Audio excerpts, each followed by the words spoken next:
अध्यक्ष महोदय, धन्यवाद, आपने मुझे बोलने का अवसर दिया। बहुत गंभीर स्थिति है और संवेदनशील मुद्दा है, और जैसे कि मेरे पूर्व वक्ताओं ने भी कहा है, मैं पहले ही ये स्पष्ट करना चाहती हूँ कि माननीय श्री ओम बिरला के प्रति व्यक्तिगत रूप से मेरा कोई आक्रोश या विरोध नहीं है। सर,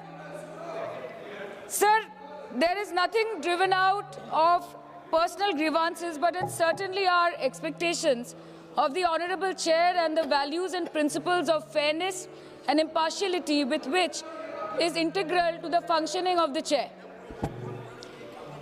सर, काफ़ी चर्चा। देखिए, अपोजिशन का ही एक माननीय सदस्य बोल रही है, आप सब लोग अपना विषय बुलाते चला कि please be seated, all the members request, please be seated, please be seated. क्या कर रहे हैं आप? एक महिला सांसद बोल रहे हैं। टाइम मत काटिएगा प्लीज मेरा। हाँ, नहीं टाइम नहीं, आप बोलो, बोलिए। आपका सहयोगी को बोलिए बैठने के लिए। सर, हमारा तो अकेला चलो है, तो अकेला चलो है। अच्छा, ये भी ठीक है। अध्यक्ष महोदय, धन्यवाद, आपने मुझे बोलने का मौका दिया। और बहुत गंभीर स्थिति है, संवेदनशील मुद्दा है, और जैसे कि पिछले प्रवक्ताओं ने भी बोला है, मैं पहले से ये स्पष्ट करना चाहती हूँ कि व्यक्तिगत तौर से श्री ओम बिरला जी के प्रति मेरा कोई आक्रोश या कोई विरोध नहीं है।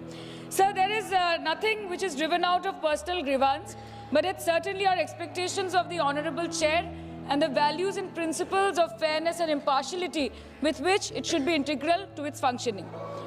Sir, काफ़ी चर्चा already हो चुकी है, so now let us cut the long story short and come straight to the point. The problem, Speaker sir, is that there is hardly any democracy left in this country, be it social, be it religious, be it electoral, be it political, or be it parliamentary. Or should I say that it is practiced only when it is most convenient to the ruling party. Sir, 2014 के पहले सदन कैसे चलता था उस पर मुझे ज़्यादा ज्ञान नहीं है, क्योंकि मैं तब वहाँ थी नहीं। But in the past 2 years, I have seen ideologies being sidelined, opinions being crushed, and voices of the opposition being throttled in broad daylight in this country and within the four walls of this august house. हम दूसरों के हक के लिए क्या लड़े sir, जबकि विपक्ष के सांसदों को खुद अपने हक के लिए सदन में लड़ना पड़ रहा है। पिछले 7 सालों से आपने डेप्यूटी स्पीकर का पोस्ट खाली रखा। क्यों? क्योंकि आप नहीं चाहते कि इस तरफ से कोई उठकर उस चेयर में बैठे। So there is no scope for a healthy discussion और अ डिबेट। एक साल में कितनी बार ये संसद मिलती है? The number of sittings have been reduced drastically. 2009 से 2014 के बीच 15th लोकसभा में 356 दिन ये हाउस चली, सालाना 61 दिन, और 2019 से 2024 के बीच 5 साल में सिर्फ 274 दिन, average 55 days yearly, making it the shortest full term Lok Sabha since 1952। 2025 के मॉनसून सत्र में निर्धारित 120 घंटों में सिर्फ 37 घंटे लोकसभा और सिर्फ 41 घंटे राज्यसभा की कार्रवाई चली। 2025 में टीएमसी के राज्यसभा के माननीय सांसद श्री डेरेक ओब्रायन जी ने प्राइवेट मेंबर्स बिल के माध्यम से ये प्रपोज किया कि एटलीस्ट सालाना 100 दिन ये सदन बैठे। सर, ये सिर्फ विपक्ष का, हमारा प्रेरोगेटिव नहीं हो सकता, ये ट्रेजरी बेंच का भी प्रेरोगेटिव होना चाहिए और इस माननीय चेयर का भी प्रेरोगेटिव होना चाहिए। सर, पार्लियामेंट चलाने में हर मिनट 2.5 लाख रुपए खर्च होते हैं, हर मिनट 2.5 लाख रुपए खर्च होते हैं।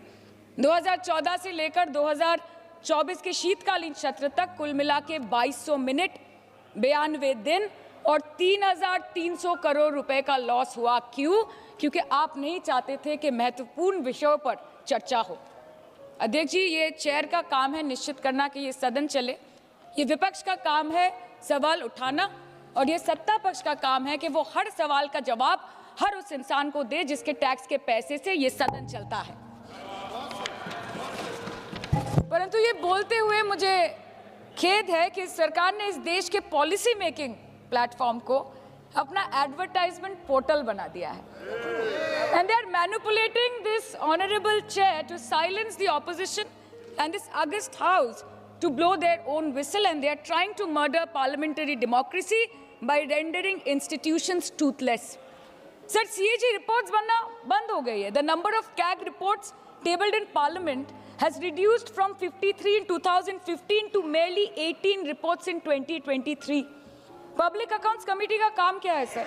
अगर रिपोर्ट्स ही नहीं बनेंगी, टेबल्ड ही नहीं होगी, तो पब्लिक अकाउंट्स कमेटी में जाएंगे कैसे, स्क्रूटिनी भी कैसे होगी? How will the parliament and the people of this country know about the irregularities, the wasteful spendings, inefficient contract management and substandard project implementation taking place in this country every day in each department?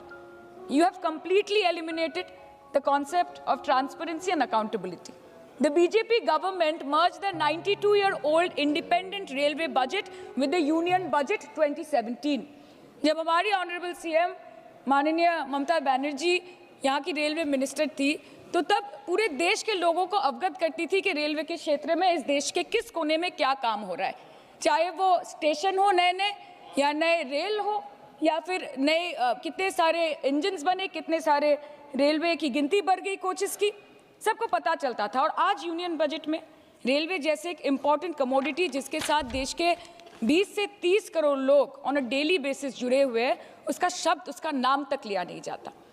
आप overnight रात के 12 बजे 1 बजे bills लेकर आते हैं, और सामान्य बिल्स नहीं सर, बिल्स जो लोगों का वर्तमान और उनके भविष्य के साथ डायरेक्टली जुड़े हुए हैं।